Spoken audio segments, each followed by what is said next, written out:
So if you remember, we left off yesterday. We left Peter, and he had just baptized a non-Jew, Roman centurion by the name of Cornelius. We're told that Peter baptized Cornelius, not necessarily because he set out to do it, but because the Holy Spirit led him to do it. Prior to this, there was baptism, and then the Holy Spirit comes down. With Cornelius, you had the Holy Spirit came down, and Peter was like, oh, damn, we're allowed to baptize these people. So then he baptizes them. We're told that he went to Jerusalem, and they initially questioned him, but then they were okay with it. And then we're told about the death of the first apostle. The first apostle to be killed is James. Stephen is the first martyr, but James is actually the first apostle that is killed. And we're told that he's killed by Herod. And Herod, we're not sure if it's the Herod who is also alive at the time of Jesus' death or his son, because the timeline is not really clear. Anyway, but Herod has James, the brother of John, killed. And we're told that when Herod saw how happy this made the Jewish authorities, Herod decided he was going to arrest some of the other apostles. And he arrests Peter and puts him in jail. But then there is a miraculous escape. We're told that the jail doors open automatically at night and Peter's able to escape. And this will happen to Paul later as well. And then we're told Peter leaves Jerusalem. And then we switch. We'll come back to Jerusalem in a little bit. But then the book switches from Jerusalem to the spread of Christianity throughout the rest of the Mediterranean world. But always coming back to Jerusalem. Again, Jerusalem to the ends of the earth. So the book kind of goes Jerusalem out, Jerusalem out, Jerusalem out. And that's almost like a heartbeat. You come back to Jerusalem and then you continue to spread the word out. And we're told that Christians spread as far as Antioch. Now, Antioch was a town in Syria, a very important town, but we're told that the Christians there started to preach to Greeks. So again, non-Jews. But we're told that there was some conflict about this, about whether it was appropriate. So they sent messengers down to Jerusalem. Jerusalem's ecstatic, they're happy. And they decide to send Barnabas, who is a disciple. They send Barnabas from Jerusalem to Antioch. So now the message is spreading. Jerusalem, Damascus, down into Africa, now to Antioch. So it's starting to spread. And Barnabas goes to Antioch, and he essentially encourages them. Yes, continue doing what you are doing. But then Barnabas makes a decision. And this decision is one of the most important decisions within Christianity. He decides to go to Tarsus, and he goes to get Paul. Now, Tarsus is where Paul was from. He's known as Paul of Tarsus. So Barnabas goes to Tarsus, and he gets Paul, and he brings Paul back to Antioch. And we're told that the two of them spend a year preaching and teaching in Antioch and encouraging the community there. Now, let's look at Paul for a moment, his psychology. If you remember, when Paul was attacking Christianity, he was energetic. Paul never does anything halfway. He's 100% or it's nothing. And he hated Christianity. And so he was going to destroy Christianity. And it's the same thing once he becomes Christian. He's in 100%. And he's got this energy. It's almost like it's just boiling out of him. You ever been around someone who has so much energy, at some point you just can't go, okay, go away. Apparently Paul had this type of energy, that he just couldn't stop. But the church in Antioch decide they're going to send Paul and Barnabas on a missionary journey to spread the word. And this becomes the first missionary journey. And Paul and Barnabas take with them a man by the name of Mark. Some people think it was the Mark who wrote the gospel. And the three of them begin to travel, and they travel over to Cyprus. And they go through the area of Cyprus, and then they head north into Asia Minor. And it's here that Mark, though, abandons the journey. And Paul, who is so energetic and doesn't understand anyone who isn't as energetic as him, Paul never forgives Mark again.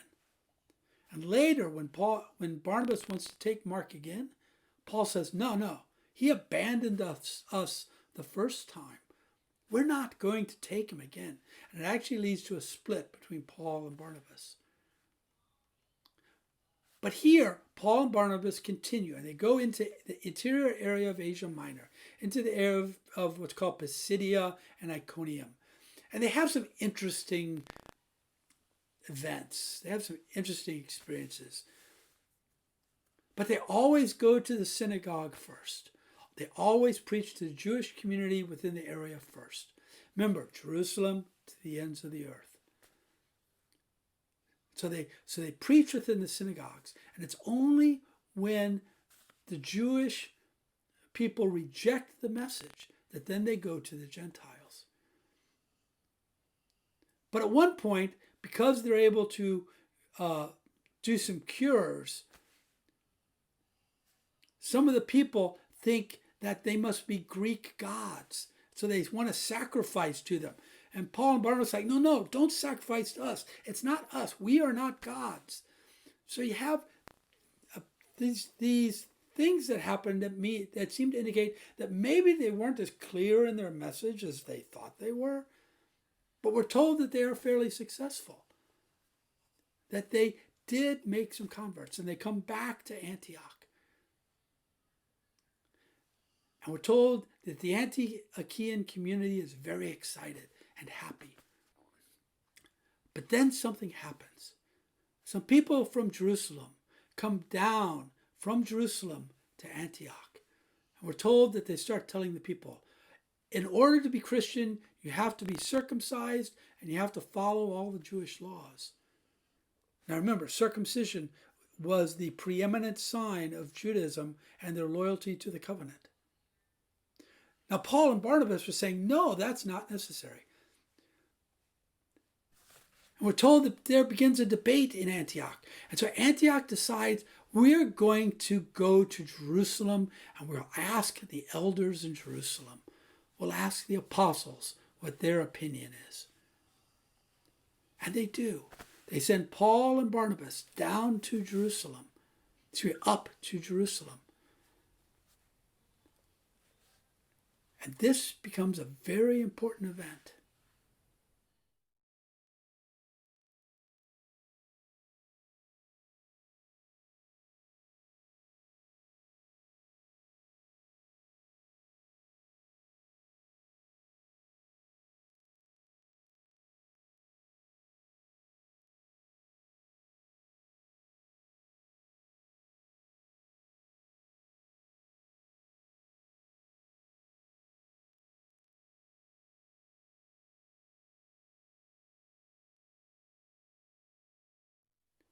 And this becomes what's called the Council of Jerusalem.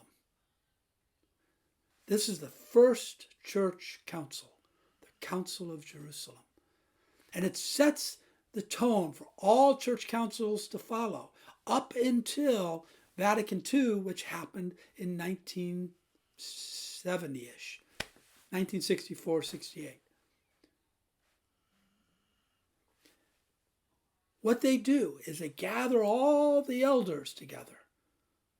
Disciples, apostles, Peter's there, James, the brother of the Lord, is there. He's head of the Jerusalem church at this time. And they gather all the elders together. And they say, okay, this is the conflict. Do converts have to be circumcised and follow the Jewish law? And we're told that there's a lot of debate. There's a lot of energy about this. But we're told Peter stands up. And Peter says, you know, I was the first to baptize a non-Jew. And we struggle as Jews to maintain our ritual purity and follow the law. And it is a struggle for us. And he essentially says, why should we put that same burden on non-Jews who decide to join the Christian faith? And we're told that Peter's opinion carries the day. So the Jerusalem church writes a letter to Antioch, and this becomes the standard for conversion. And they say, in regard to circumcision, you don't have to be circumcised. But we do ask that you keep the dietary laws of the Jews. So maintain kosher laws. Don't eat animals that are considered impure. And I know this goes against kind of what Peter's vision was, but let's not go there at this time. And they say, don't eat any meat that is sacrificed to idols. So they don't have to be circumcised, but they're asked to keep the dietary laws. So this decision, it's one of the first major decisions of a church council, happens at the Council of Jerusalem. And what this decision does, though, is it opens up further the possibility of spreading the gospel out. Because now there's a template that they know what it is to follow. And it comes completely from the elders in Jerusalem. So it has authority. Now tomorrow we're going to get into Paul's other journeys and what happens to Paul. So have a good day. God bless.